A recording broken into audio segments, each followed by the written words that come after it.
Olá, irmãos, a paz do Senhor Jesus. Irmãos, hoje eu vou tratar de um assunto que é bastante delicado, que é sobre a questão do pecado. Fala-se muito sobre esse assunto, é um assunto muito comum, deve ter zilhões de vídeos pelo YouTube falando a mesma coisa.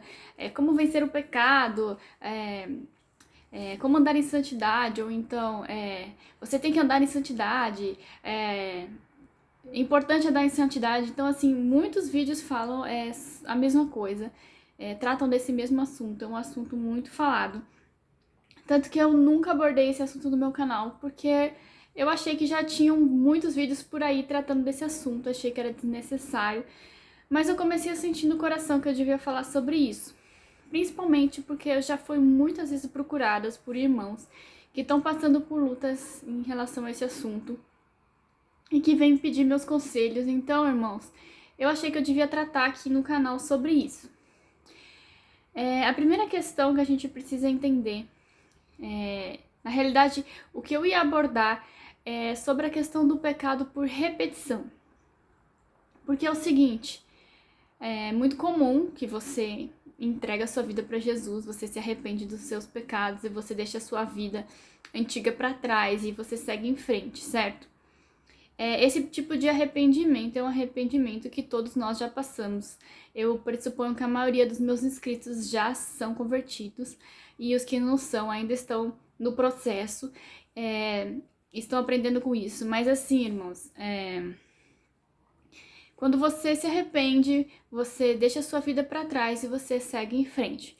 Só que o problema surge quando você tropeça, quando você tem recaídas no meio do processo e você começa a ter problemas de pecado mesmo você já sendo convertido.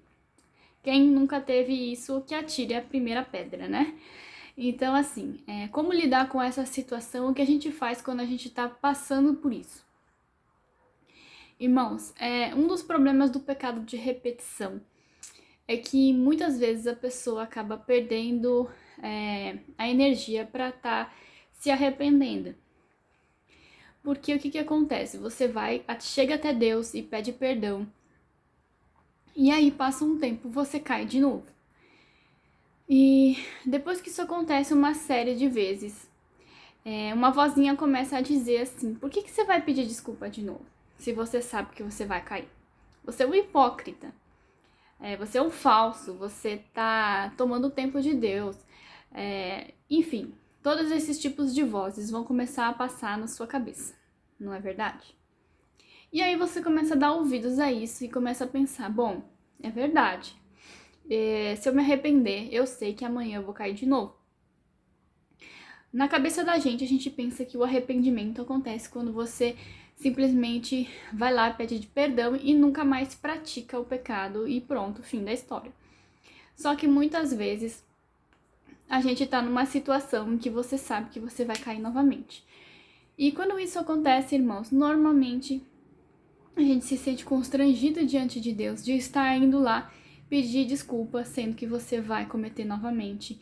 Então a reação natural é você... Aí você pensa, não, tudo bem, então eu vou tentar dar um jeito nisso, e a hora que eu conseguir dizer pra Deus que eu me arrependo verdadeiramente e que eu não vou mais voltar para esse mesmo pecado, aí sim eu vou pedir perdão. Então, irmãos, você começa a evitar de pedir perdão pra Deus, porque você sabe que você vai cair de novo. E quando você também não pede perdão pra Deus, você também se sente constrangido de orar de um modo geral. Por conta disso, você se afasta de Deus. E é aí que a pessoa se desvia de verdade, certo? É assim que acontece. Mas o que acontece, irmãos? Enquanto você tá evitando Deus, você tá lá tentando vencer o seu pecado por força do seu próprio braço. E vamos fazer uma reflexão aqui. Se fosse possível a gente vencer através da nossa própria força, qual seria o propósito de Jesus ter morrido? Na realidade, a morte dele seria completamente inútil, porque ele estaria morrendo por pessoas que podem se resolver sozinhas. Elas podem vencer o próprio pecado, não teria nenhum propósito dele morrer. Então, irmãos, uma coisa que é importante a gente entender é que pecado é escravidão. Tem uma palavra na Bíblia que fala, deixa eu procurar aqui, em Gálatas 5:17. Porque a carne luta contra o espírito, e o espírito contra a carne. E esses dois se opõem um ao outro para que não façais o que quereis. O que acontece, irmãos, é que a nossa carne, ela tem uma vontade própria. É como se fosse uma outra pessoa, entre aspas. Uma vez eu tava num grupo do WhatsApp em que tinham muitos irmãos lá. E apareceu um irmão ali, corajosamente, ele começou a conversar com os outros irmãos e começou a se abrir sobre um problema particular que ele tinha. Ele estava com um problema de pecado e ele se abriu para os irmãos ali. Ele tinha um pecado de pornografia. E ele confessou ali diante dos irmãos que ele estava lutando e ele não estava conseguindo vencer. E a reação dos irmãos do grupo me deixou muito chateada, porque eles começaram a acusá-lo e dizer assim: irmão, você tem que se arrepender, irmão, desse jeito você vai pro inferno, você tem que dar em santidade, assim não dá, e não sei o que. E eu fiquei assim: meu Deus, gente do céu, assim vocês vão matar o irmãozinho, porque se a pessoa tá se abrindo no grupo é porque ela precisa de ajuda. E vocês pensam que se a pessoa tá se abrindo é porque ela não sabe que ela tem que se arrepender? Então, assim, irmãos, todas essas coisas a pessoa já sabe. Se ela tá pedindo ajuda, é porque ela não consegue vencer por força própria. Ela tá passando por uma guerra espiritual e ela precisa da ajuda.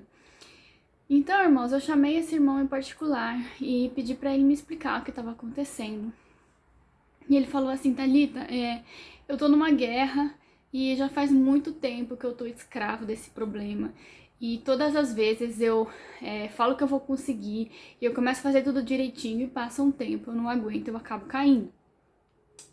Aí eu falei pra ele: irmão, vem cá, me fala uma coisa, você é batizado no Espírito Santo? Ele falou: não. Eu falei: irmão, você precisa ser batizado no Espírito Santo. Ele falou: não, mas de como? De que jeito? Olha só a minha situação, dessa forma como estou, eu não posso. Aí eu falei: irmão, vem cá, deixa eu falar. Você não vai conseguir através da sua própria força. Se você tá tentando vencer isso por você mesmo, é como uma grande panela de pressão que você coloca uma tampa, você tapa todos os buracos e você espera que ela não vai explodir. Só que isso não vai acontecer. Na prática, essa tampa algum dia vai explodir. Pode ser até que você tenha força para se manter por um tempo, mas se você está usando a sua própria força, a sua própria mente, você não vai conseguir conter, porque a sua carne ela tá muito forte, ela tem muita vontade própria e mais cedo ou mais tarde ela vai acabar vencendo essa luta, porque é isso que acaba acontecendo. O que as pessoas não entendem é que o pecado é escravidão. A Bíblia fala que nós somos escravos do pecado. Então, o que acontece? Numa escravidão, a pessoa ela não é escrava voluntariamente. Ela está refém desse senhor, desse inimigo, e ela não pode sair dali. O que significa, irmãos, que se a pessoa fosse culpada pelo próprio pecado, ela poderia se autolibertar, correto? Então, se ela não pode se autolibertar, não adianta ela ficar se culpando. Também não adianta você culpar os seus irmãos pelo pecado deles. É muito comum a gente ver cristãos atirando pedra uns nos outros por causa dos pecados alheios. Né? Como se a outra pessoa tivesse condições de se libertar. E não é assim que funciona. É claro que existem aquelas situações em que a pessoa está em pecado voluntariamente e ela não quer se arrepender, ela não quer buscar ajuda, ela ainda quer encontrar igrejas ou pregadores que passem a mão na cabeça e falem: não, tudo bem, meu amor, você pode continuar com o seu pecado. E não é assim, certo? A pessoa ela precisa ter consciência de que pecado é morte e ela precisa ter arrependimento, ter desejo de ser liberta. Se você vê uma cena assim, uma situação assim, você tem sim que ministrar para o seu irmão, você tem sim que chegar nele, às vezes dar um puxão de orelha e tudo mais, faz parte. Mas é uma situação à parte, tá, irmãos? Na maioria dos casos, as pessoas querem ser libertas, elas querem ser livres e elas não conseguem. O que acontece com as pessoas no mundo, com o homem natural, é que como ele não tem como vencer isso, ele acaba aceitando isso como fazendo parte dele. Esse irmão que eu conversei e ele dizia assim: Thalita, quando eu tô com os desejos do pecado, eu sinto vontade, então eu quero. Falei: calma, irmão, não é você que quer, é a sua carne que quer. Se você quisesse, você não estava procurando ajuda, certo? Então, quando chega nesse momento em que a carne está muito forte, você acaba achando que é a sua vontade, mas na verdade é a vontade da sua carne. Então, o que as pessoas fazem? Elas abraçam isso como sendo algo normal. É mais ou menos assim, irmãos. Pensa num escravo que ele pertence a um senhor e todas as vezes ele fica tentando fugir. Diversas vezes esse escravo tenta fugir, mas ele sempre é pego. E quando ele é pego, ele é castigado, ele é açoitado e ele sofre muito com isso. Até que chega um determinado momento que ele cansa de tentar fugir e ele fala assim: bom, já que eu não posso fugir, eu vou ser um bom escravo. Então eu vou fazer tudo que o meu senhor mandar.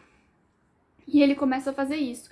Consequentemente, ele começa a não ser mais castigado e ele começa a ter um pouco mais de liberdade dentro da sua escravidão.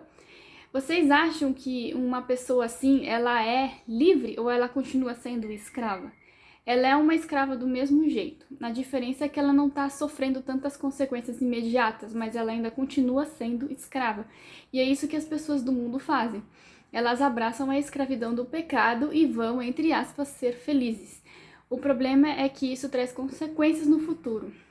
Isso não livra a pessoa da condenação. Na realidade, está trazendo um alívio momentâneo e isso não muda a realidade. Para um homem natural, para as pessoas do mundo, essa é a única solução que eles têm. E eu não culpo as pessoas de estarem abraçando o pecado porque elas não têm escolha. O que acontece é que nós temos um recurso a mais que se chama Deus. E quando Deus entra na equação, ele fortalece o nosso espírito e ele enfraquece a nossa carne, fazendo com que seja possível o pecado ser vencido. Certo, irmãos? Mas para que isso aconteça é necessário que você busque a Deus.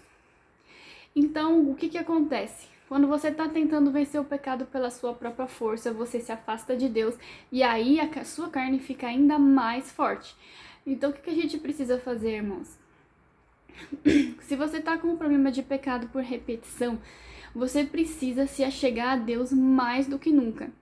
E a gente precisa ter no nosso entendimento que Deus, ele não tem raiva da gente, ele não vai ficar bravo por você estar se achegando a ele mesmo sabendo que você vai cair de novo. O que Deus se agrada é da sinceridade. Então, o que a gente tem que fazer? A gente tem que chegar a Deus e dizer: Senhor, eu tô com esse problema, eu sei que eu vou cair de novo, mas eu não me agrado disso, eu sei que é a minha carne, mas eu não quero mais isso pra mim, eu quero que a minha carne se enfraqueça. Me ajuda nisso, tá? Então, quanto mais dificuldade você tem, mais você se achega a Deus.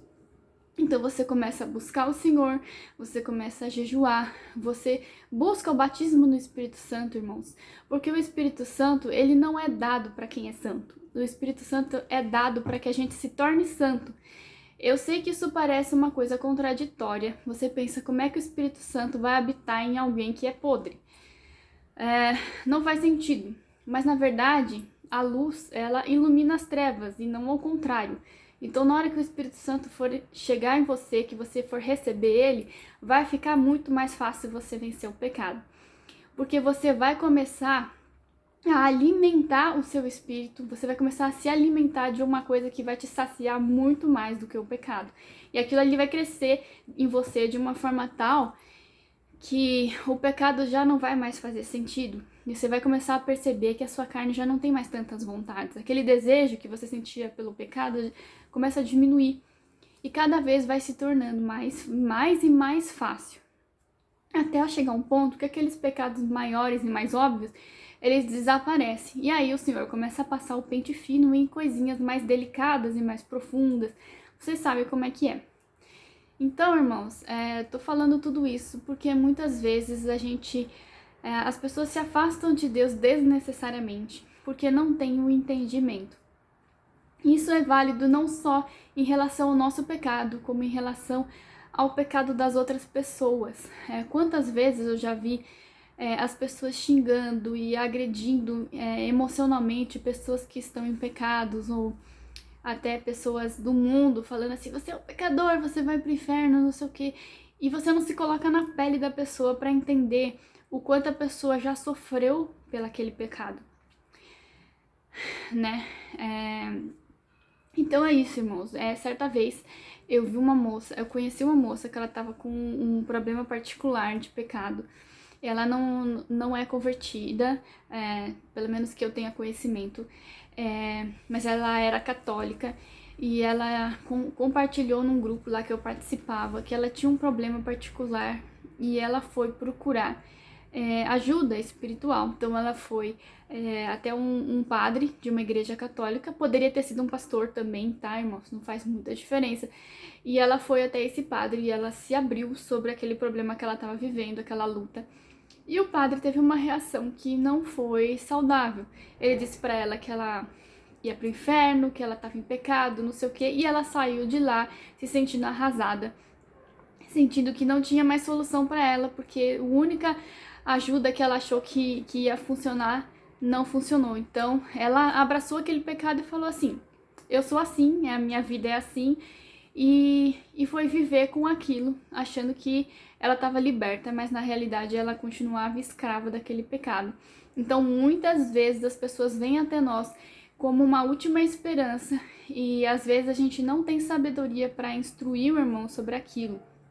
Então, irmãos, sejamos luz na vida das pessoas, porque de acusador já tem Satanás, certo?